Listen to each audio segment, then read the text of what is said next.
The world stands in need of liberation and healing. So, what can we do about it?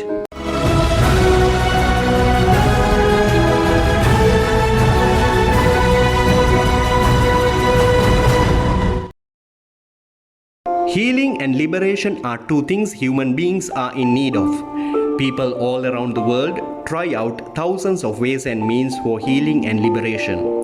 What do we mean by healing? The word healing derives from the Greek word therapio. So, healing means to make whole. It is something more than a physical restoration. Healing is related to both our physicality as well as our spirituality. Healing from sicknesses does not happen because of good medication or doctors. Many times, our physical healing is a result of the spiritual healing. When we replace our negative feelings with positive ones, it automatically heals our bodies and ailments. On the other hand, the world is in need of liberation. Liberation means being freed from imprisonment, slavery, or oppression. There are many caught up in different bondages, captivities, and confinements. One of the highest purposes of our life is to free ourselves from all sorts of physical and spiritual bondages. This week, through the Holy Gospel, Jesus clearly announces that He is the one who is going to bring healing and liberation to His people. In this Gospel passage, we see Jesus Christ starting His public ministry.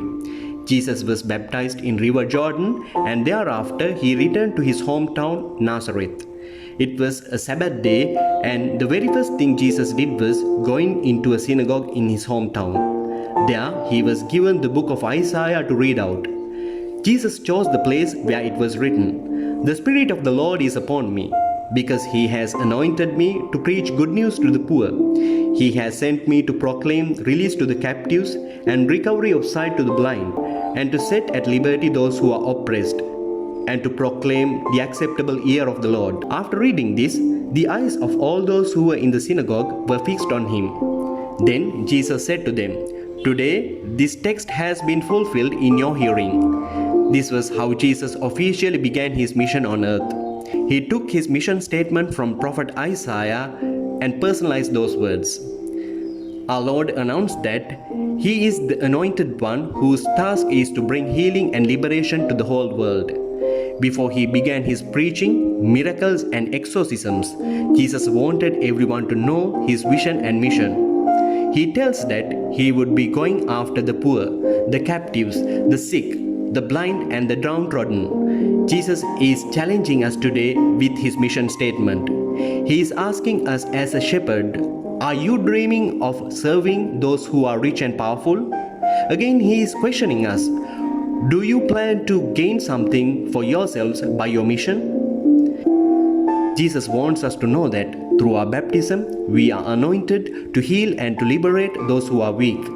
He reminds us that our true mission is giving consolation and freedom to those marginalized and the downtrodden.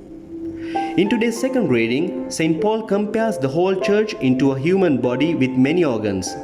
He advises that we cannot differentiate people as Jews and Greeks, as slaves and citizens. Jews cannot downtrodden or discriminate others as Greeks or slaves, because they are also like organs connected to the same body. It is the same Spirit working in all the organs. Therefore, discriminations and disagreements should not be there in this mystical body. There should be an equality, as Christ is the head of this mystical body. In the present day context, the whole world is crying for healing and liberation. The root cause for this situation is discrimination and inequality in our society created by ourselves. Many innocent people have become captives in man-made structures like gender discrimination, human trafficking, caste and racial discrimination.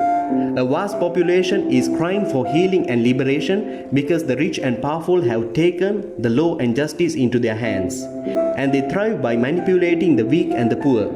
Today, Jesus calls us to stand for the poor, the captives, the blind, and the downtrodden. Through His mission statement, Jesus calls us to work for the healing and liberation of those who are suffering around us.